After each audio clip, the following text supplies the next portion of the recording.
Bismillahirrahmanirrahim. Assalamualaikum warahmatullahi wabarakatuh. Satu, dua, tiga.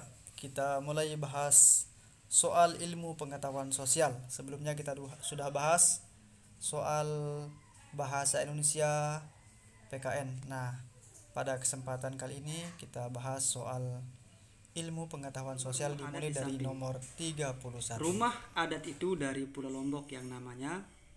Nah, A. Lambung, A. Lumbung, B. Lambung, C. Bale Bele, D. Bale Tani. Nah, kalau rumah lumbung ini seperti ini gambarnya ya. Ya, seperti ini gambarnya.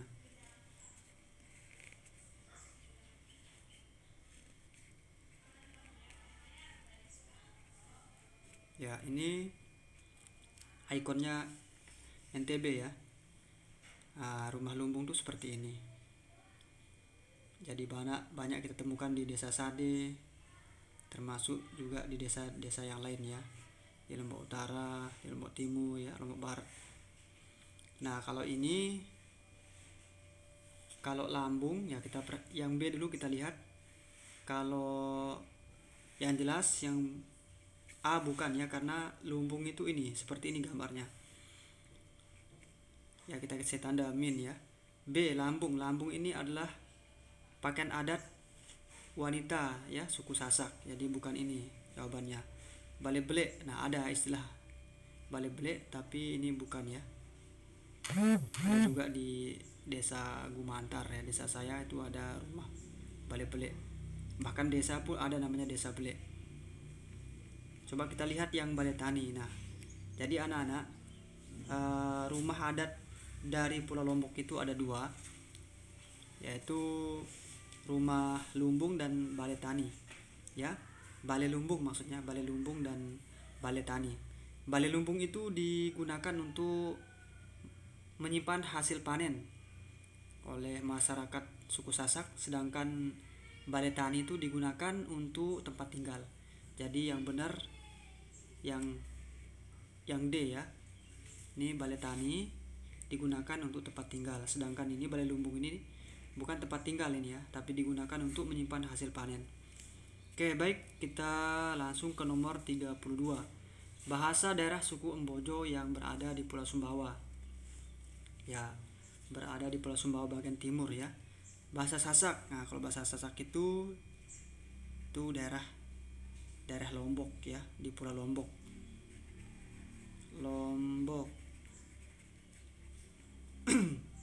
Bahasa Samawa itu di suku Samawa ya. Samawa, bahasa Samawa. Yaitu Pulau Sumbawa bagian barat. Sebelum Bima ya. Sumbawa. Nah, bahasa Bima. Nah, bahasa Bima ini itu daerahnya yang benar ya, daerah Bima ya. Yang benar yang 32 adalah bahasa Embojo. Jadi bahasa Embojo ini itu bahasa di daerah Pulau Sumbawa ya, bagian timur, yaitu Bima, meliputi Bima, Dompu ya. Dompu. Ini di bahasa Embojo. Selanjutnya kita ke soal nomor 3. Oke. Soal nomor 33. Pakaian adat suku Embojo. Nah, pakaian adat suku Embojo itu kita lihat yang A dulu ya. A ini adalah pakaian adat suku Sasak yang pria ya. Pria nih. Pria, salah.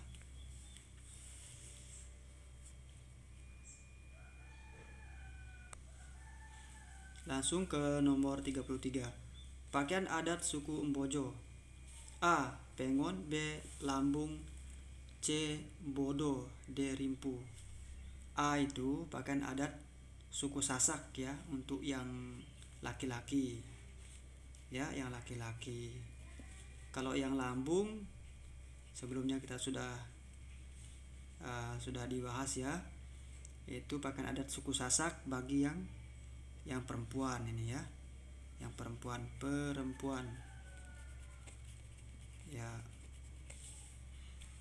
Nah, kalau yang ini Bodo ini pakaian adat dari daerah Sulawesi Selatan ini.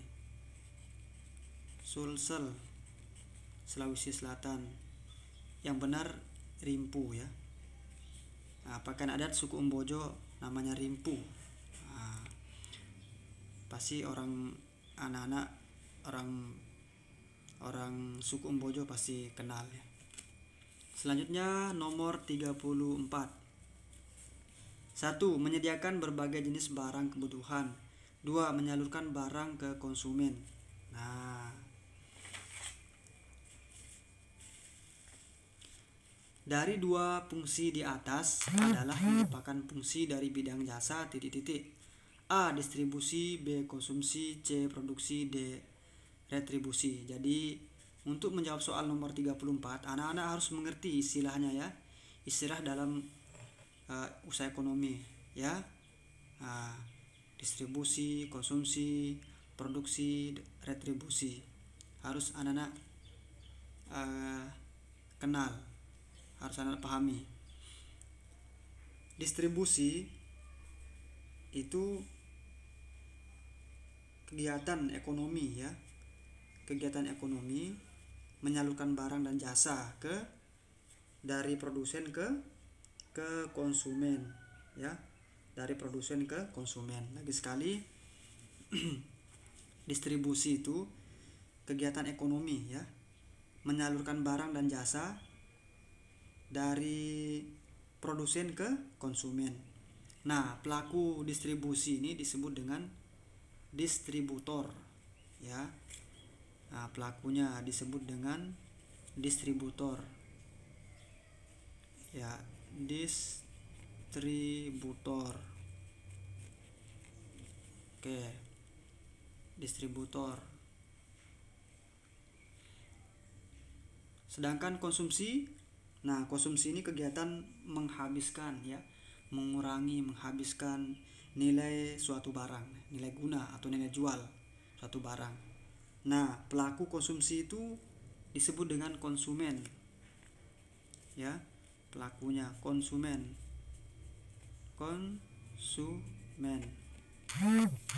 Nah, sedangkan produksi, nah produksi adalah kegiatan ekonomi yang menghasilkan barang atau jasa.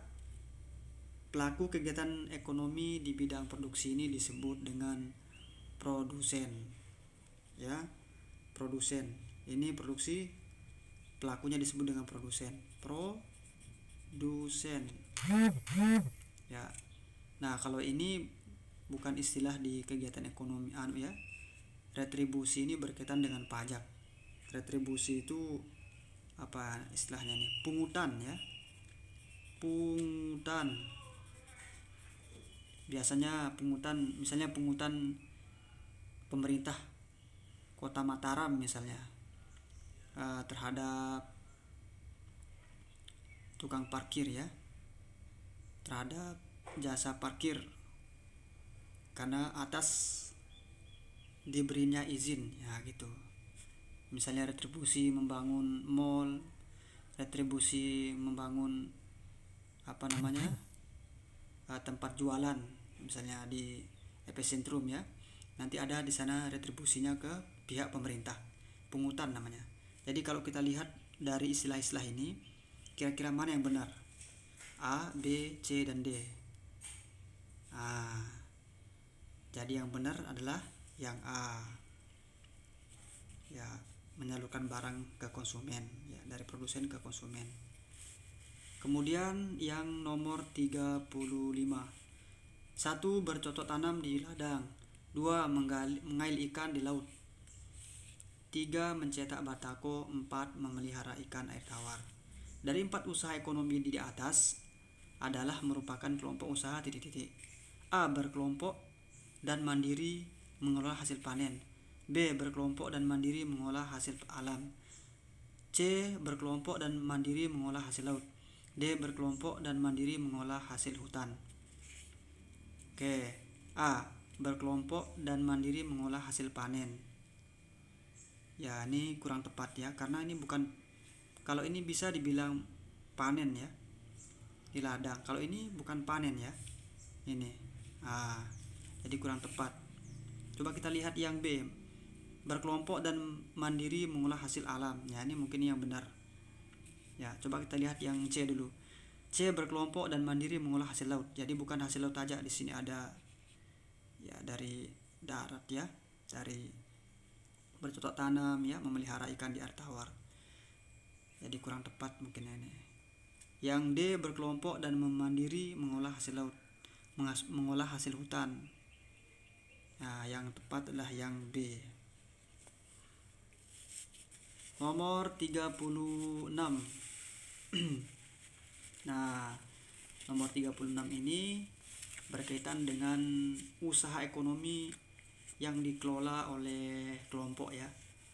Ada usaha ekonomi yang dikelola oleh perorangan atau sendiri, yaitu ya jualan ya, perdagangan, pertanian ya gitu. Nah, ini usaha ekonomi yang dilakukan oleh kelompok.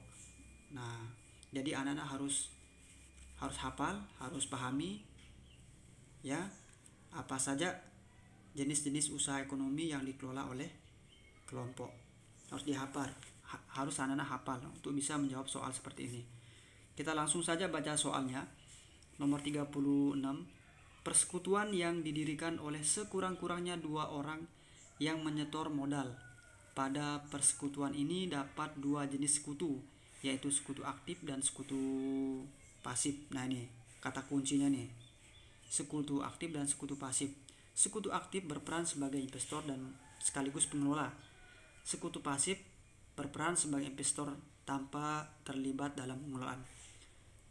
Persekutuan itu adalah A, firma, B, PT, C, BUMN, D, CV. Nah, lebih jelasnya nanti Anda lihat di buku tema 8 ya, halaman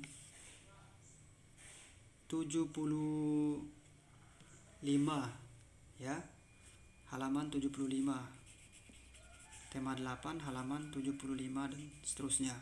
Di sana dijelaskan di sana ya apa itu firma, PT, BUMN dan CV.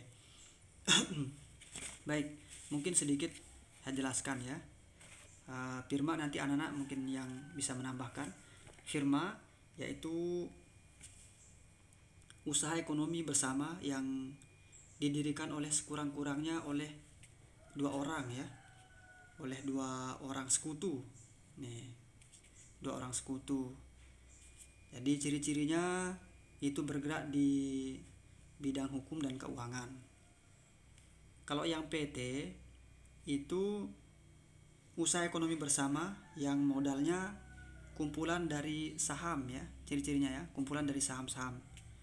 Semakin siapa yang paling banyak sahamnya di anggotanya, nanti dia yang paling banyak ininya, hasilnya, pendapatannya gitu. Jadi ingat di sini usaha ekonomi yang modalnya kumpulan dari saham. Sedangkan BUMN itu badan usaha milik negara. Nah, ini badan usaha jadi negara, modalnya dari negara ya, badan usaha milik negara. Terus yang CP, nah ini yang jawaban yang benar ya, yang CP nih, CP yaitu persekutuan yang didirikan oleh sekurang-kurangnya 2 orang yang menyetor modal ya. Ada sekutu yang aktif dan ada yang sekutu yang pasif. Nah, ini ciri-ciri dari CP. Kalau yang aktif itu dia mengeluarkan modal sekaligus sebagai pengelola. Sedangkan yang pasif dia hanya menyetor modal saja ya, tanpa terlibat dalam pengelolaan. Ya. Oke. Sudah jelas ya? Ini jawaban yang D. Mungkin nanti di soal yang lainnya mungkin ini ya, firma, PT, BUMN ya, yang keluar nanti anak-anak harus persiapkan diri. Ya, jadi sebagai tambahan ya, usaha ekonomi dikelola oleh kelompok itu ada namanya BUMN ya, ada namanya ada namanya BUMN 1 ya, 2 BUMS, badan usaha milik swasta. Nah, ini badan usaha milik swasta ini ada firma, PT, CV ya. Ada juga ini yang kedua, ada juga koperasi. Koperasi. Ya. Nah, harus anak-anak hafal ini. Jenis koperasi juga ya. Lanjut nomor 37. Bu Palisa memiliki salon kecantikan. Pak Malvin adalah seorang pilot dan Bu Anggi seorang penjahit pakaian adat. Jenis usaha mereka menyediakan titik-titik. Nah, ini sudah jelas ini ya. Usaha dalam bergerak di bidang jasa ya. Jadi tukang cukur ya, pilot, guru ya, tukang jahit itu bergerak di bidang jasa. Nah, di soal nomor 37 ini anak-anak harus bisa membedakan nanti ya, yang bergerak di bidang jasa ya, terus dan yang lain ya.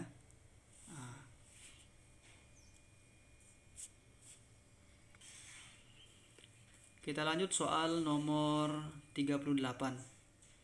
Ya, sebelum ke soal nomor 38, lagi sekali nanti anak-anak harus bisa membedakan ya jenis usaha masyarakat ya, di bidang pertanian, perdagangan ya, perikanan, jasa. Nah, apa saja contoh-contohnya.